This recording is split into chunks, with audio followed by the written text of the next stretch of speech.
और माना जाता है कि जिस पेड़ से विष्णु भगवान बाहर निकले थे, उसी पेड़ से यहाँ पे मंदिर के अंदर जो पद्मनाभ स्वामी का मूर्ति है, वो मुख्य मूर्ति उसी पेड़ से बनाया गया है।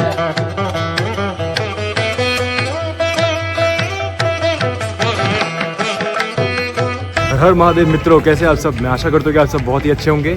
मेरा नाम है कुशल गुरुंग, एक ये दो गोरखा प्राइड। और मित्रों, आपने मेरा पिछला व्लॉग देखा था त्रिवेंद्रम में, जब मैं था और मैं गया था कन्याकुमारी में, और अभी भी मैं त्रिवेंद्रम में हूँ। और आज मैं आया हूँ बहुत ही स्पेशल मंदिर में, क्योंकि त्रिवेंद्रम जो है ये मंदिरों का स्थान है। और जहाँ पे मैं हूँ, देखिए मित्रों, ये है श्री पद्मनाभ स्वामी मंदिर। और ये मंदिर बहुत ही स्पेशल मंदिर है, क्योंकि ये मंदिर जो है ये वर्ल्ड का सबसे रिचेस्ट, सबसे अमीर मंदिर है। इसका नेटवर्थ जो है एस्टिमेट किया गया है कि ये $22 मिलियन का है। मित्रों, बहुत समय पहले यहाँ पे एक ऋषि मुनि हुआ करते थे, जिनका नाम था विल्व मंगलाथु स्वामीयर। वे भगवान नारायण के बहुत ही बड़े भक्त थे, और उन्होंने एक दिन निर्णय लिया कि वो कड़ी तपस्या करेंगे ताकि वो भगवान के दर्शन प्राप्त कर पाए। और उनके तपस्या से प्रसन्न होकर भगवान नारायण ने उनको दर्शन दिया एक बालक के रूप में आके। और उन्होंने स्वामीयर जी को कहा कि मैं सदैव तुम्हारे साथ रहूँगा, मगर जिस दिन तुमने मुझ पे क्रोध किया, मैं उसी दिन और उसी क्षण तुमसे दूर चला जाऊँगा। इतना कहकर भगवान नारायण स्वामीयर जी के साथ रहने लगे। और बहुत समय व्यतीत होने के बाद एक दिन ऐसा दिन भी आया जिस दिन स्वामीयर जी ने बालक विष्णु भगवान को डांट दिया, क्योंकि जिस मूर्ति को स्वामीयर जी पूजा किया करते थे, उस मूर्ति के साथ बालक विष्णु भगवान जी खेलते हुए थोड़ा सा उस मूर्ति को बिगाड़ दिया था। और तभी उसी क्षण बालक विष्णु भगवान वहाँ से अंतर्ध्यान हो गए। और ये देखकर स्वामीयर जी ये जान गए कि जो बालक उनके साथ रह रहे थे वो कोई मामूली बालक नहीं था, बल्कि स्वयं विष्णु भगवान ही थे। ये जानकर वे बहुत ही दुखी हो गए और वन में अकेले जाके जोर जोर से रोने लगे। और नारायण भगवान से गुहार लगाते हुए कहा कि हे भगवान, आप मुझे क्षमा कर दीजिए और एक बार फिर से आपके दर्शन के सौभाग्य मुझे प्राप्त कराए। और तभी वहाँ पे एक आकाशवाणी हुआ कि अगर तुम मुझसे फिर से मिलना चाहते हो तो आ जाओ आनंदकाडु के वन में। और तभी स्वामीयर जी वहाँ से झट से उठ के आनंदकाडु वन की तरफ प्रस्थान करने लगे। और वन में पहुँच के बहुत समय तक इधर उधर भटकने के बाद वे बहुत ही दूर एक बालक को देखते हैं जो एक पेड़ के निकट जा रहा था। और तभी स्वामीयर जी उस बालक का पीछा करने लगे, और वहाँ पे पहुँच के उन्होंने एक बहुत ही अद्भुत दृश्य देखा। वे देखते हैं कि वो बालक एक इल्यूपा पेड़ के अंदर समा रहा था, और जब पेड़ और बालक एक दूसरे के साथ पूरी तरह से समा गए थे, वो पेड़ कट के नीचे गिर गया।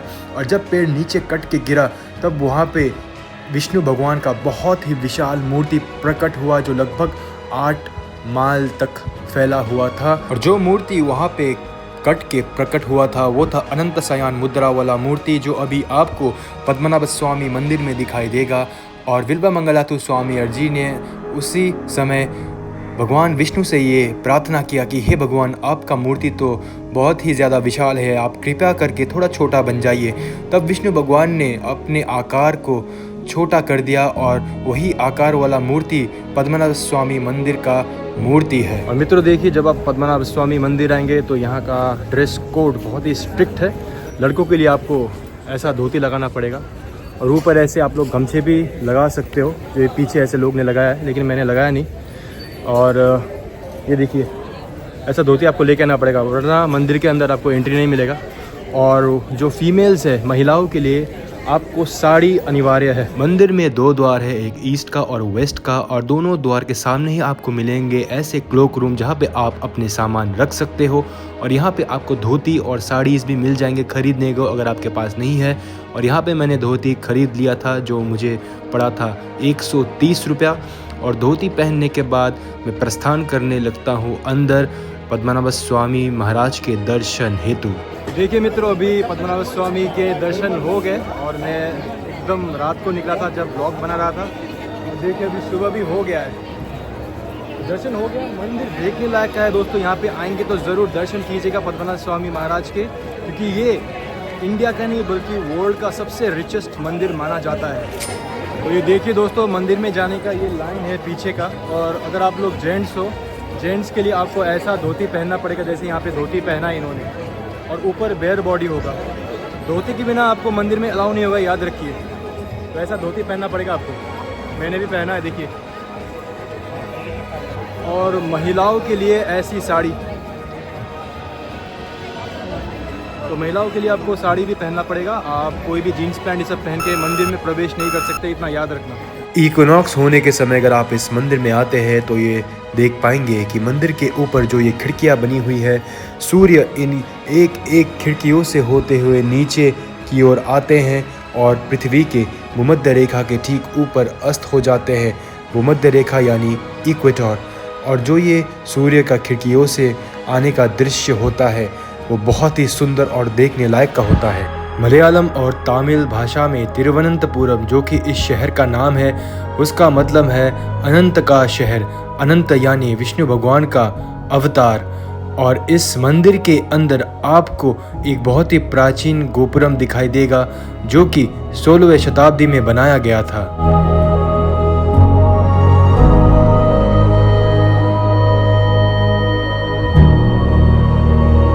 और मित्रों, यहाँ का जो मंदिर है ये मेंटेन और चलाया जाता है यहाँ के रॉयल फैमिली के द्वारा, जिनका नाम है ट्रावनकोर रॉयल फैमिली। और ये मंदिर जो है ये केरला और द्राविडियन स्टाइल से बनाया गया है। जो केरला और द्राविडियन स्टाइल आर्किटेक्चर है तो उसी के द्वारा ये मंदिर उस स्टाइल में बनाया गया है। ऐसा कहा जाता है कि जो 7वां तहखाना है वो अगर खुल जाए तो इस पृथ्वी में प्रलय आ सकता है और पृथ्वी का विध्वंस हो सकता है। तो ऐसा यहाँ का ट्रावनकोर रॉयल फैमिली जो है वो कहते हैं। नमस्कार। और मित्रों, 2011 को एक रिटायर्ड आईपीएस ऑफिसर जिनका नाम था सुंदर राजन, उन्होंने सुप्रीम कोर्ट से ये रिक्वेस्ट किया कि इस मंदिर के जो अंदर तहखाना है उनको खोलने के लिए जो उनको ग्रुप चाहिए था, उनको मेंबर्स चाहिए थे, वॉलंटियर्स, तो उनको 7 वॉलंटियर्स अलाउ किया गया सुप्रीम कोर्ट के द्वारा। तो तब जाके उन्होंने ये मंदिर का अंदर जाके जो नीचे तहखाना है वहाँ पे उन्होंने खोला वो सब दरवाजा। तो 2011 में जब सुंदर राजन और उनकी टीम ने पद्मनाभ स्वामी मंदिर में खुदाई चालू किया, तब बहुत समय के खुदाई के बाद उनको अंडरग्राउंड वॉल्स में 6 तहखाने मिले, जिनमें से 5 तहखानों के अंदर उनको बहुत सारे हीरे जवाहरात मिले।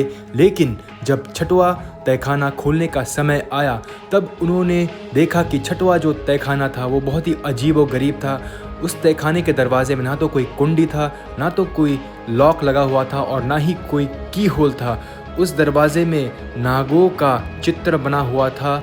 और ऐसा कहा जाता है कि सुंदर राजन के जो एक वॉलंटियर ने उस दरवाजे को खोलने का प्रयास किया, तब वो दरवाज़ा तो खुला नहीं, लेकिन कुछ ही दिनों के अंदर वो सदस्य जो था बहुत ही बीमार हो गया और वो मृत्यु को प्राप्त हो गया।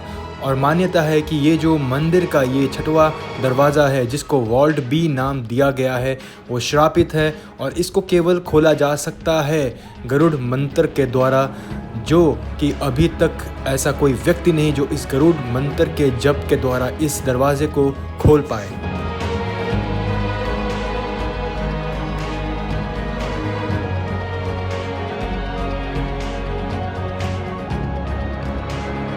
देखिए दोस्तों, अभी दर्शन हो के अभी कपड़ा लगाने का समय आ चुका है और फिर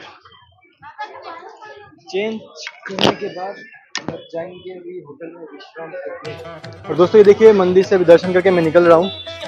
पीछे मंदिर है और लोग तो अभी भी भर भर के आ रहे हैं। ये देखिए मेरे पीछे।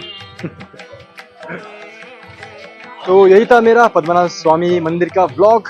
फिर से आने का मन है, अगर पद्मनाभ स्वामी महाराज जी बुलाएंगे तो फिर से आएंगे। आने का इच्छा तो है, एक बार से मेरा जी नहीं भरा, फिर से करूँगा अवश्य। और अभी निकलते हैं यहाँ से। और बहुत ही अच्छा लगा यहाँ पे आके व्लॉग बना के, पद्मनाभ स्वामी महाराज जी से मिल के उनके दर्शन करके। और अभी निकलना है होटल। और ये देखिए बाहर निकल चुका हूँ मैं। और बाहर जैसे आप लोग निकलोगे यहाँ पे बहुत सारे आपको ये सब ऑटोज वोटोज सब मिल जाएंगे।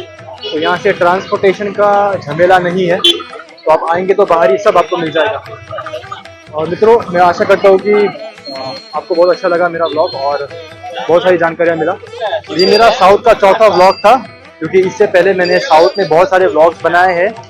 आप चाहे तो देख सकते हो, मैं अभी डिस्क्रिप्शन में लिंक डाल देता हूँ। मेरे जो 3 व्लॉग है, रामेश्वरम के, एक कन्याकुमारी के, एक मीनाक्षी माता मंदिर के, और ये चौथा व्लॉग है जो हमारा पद्मनाभ स्वामी महाराज का था। तो मित्रों, बहुत जल्दी मिलते हैं अगले व्लॉग में। तब तक के लिए अपना ध्यान रखिए। हर हर महादेव। ओम नारायण नमो नमस्ते।